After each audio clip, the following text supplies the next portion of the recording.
exactly why we doubt ourselves and what happens when we doubt ourselves and how can we manage not doubting ourselves so we can move forward and we can be successful in our meetings, in our life, and our future, and our business and everything. Because, you know, if we think doubting is a major thing in our lives, imagine how small we play and how we prevent ourselves moving forward in our lives all the time. Our speaker today is Dr. Alice Chen. She is an extraordinary person. She is wonderful. She's very passionate. She's also an entrepreneur. She's a coach. She is also the author of Reach Your Dreams. And when you read this book, it will give you a full, compelling story about how you really can enjoy your life and how you can live it with a purpose. She's always thrived about living her life with a meaningful, which is a great reason to be like life and how she can help everybody else.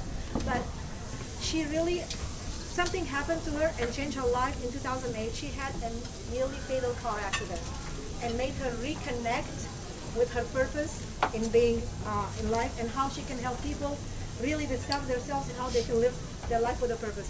She is also an award-winning professor at the University of Cornell. And with that said, I can give you a lot of accolades about her, but I just wanted to have an opportunity to share with us why we can stop really doubting ourselves and being successful. Please help me welcome Dr. Alice Chen.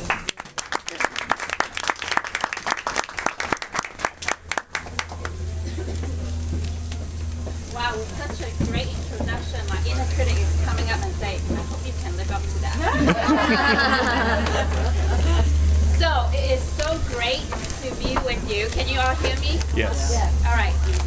I would like to start off and ask you a question. Do you know what an ID10T is? A what? Yes. Ken, go ahead. That's just a funny way to spell idiot. Oh. Idiot. Idiot. So how did you know that? Well, I used to work in high tech, and that's one of the common things they talk about there, is an ID10T error. Exactly. So over 20 years ago, in one of my former lives, many former lives, I was actually in tech support, if you can imagine me doing that. Hated it. But one of the engineers said that they did on-site support and had to call in a problem resolution right on the spot. And so instead of calling the customer an idiot right in front of their face, they say, oh, this is an ID10T. Sounds very technical, right? So, you all heard that I had a failed computer on Saturday and took 4 days for the problem to be resolved.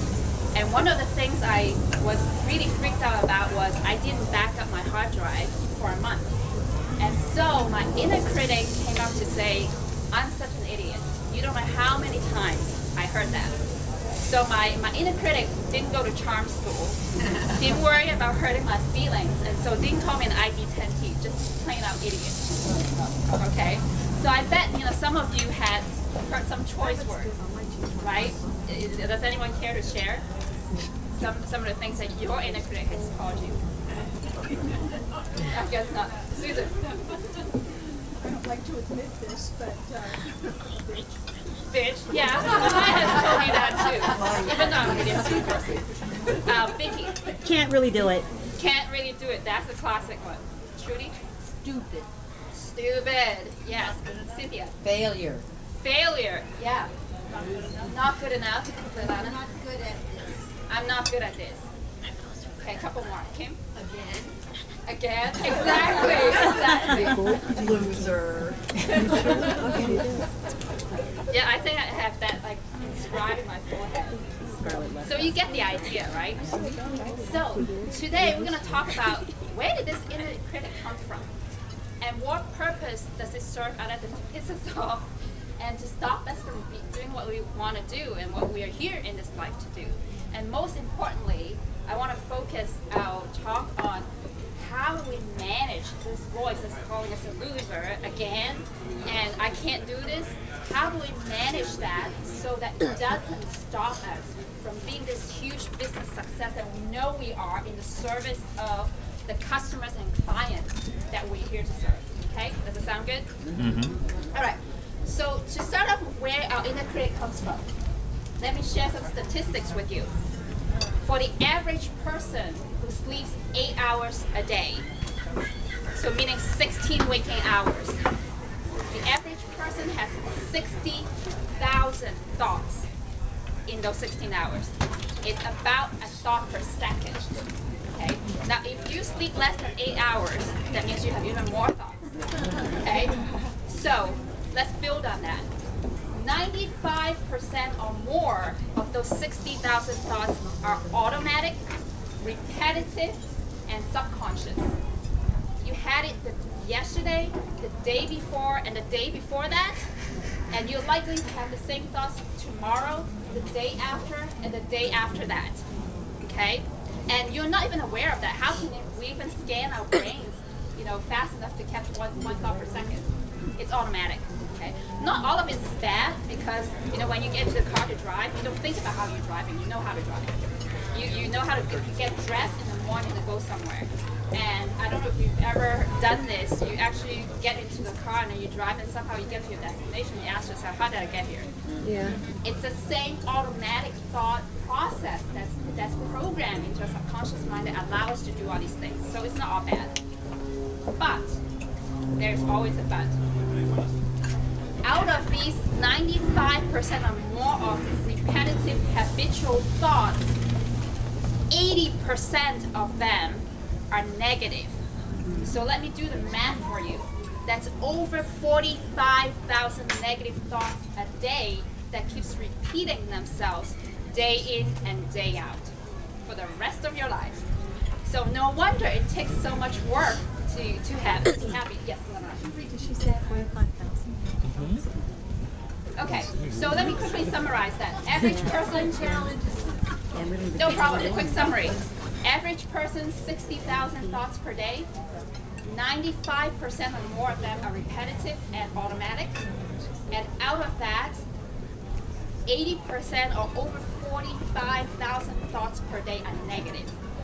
And they just keep running every day.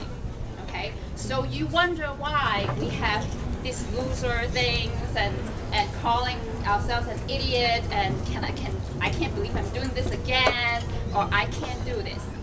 So that's why that's the setup, right? So where did these thoughts come from anyway?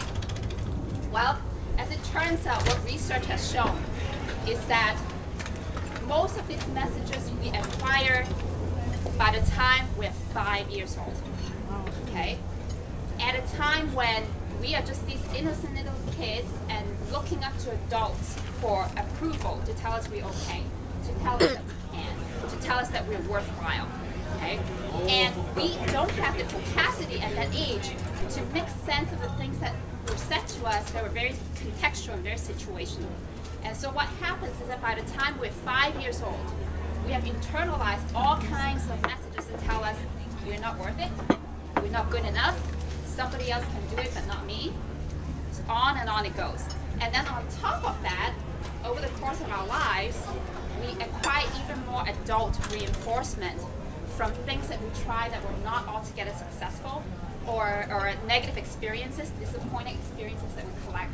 And so over time, this inner critic is a compilation of all these different voices and messages that we get. Okay? And it gets stored into our subconscious mind that runs automatically. And that's why so often, and we're talking very deliberately today about those messages, but most of the time we're just on autopilot. We don't even realize how much we're limiting ourselves. Okay?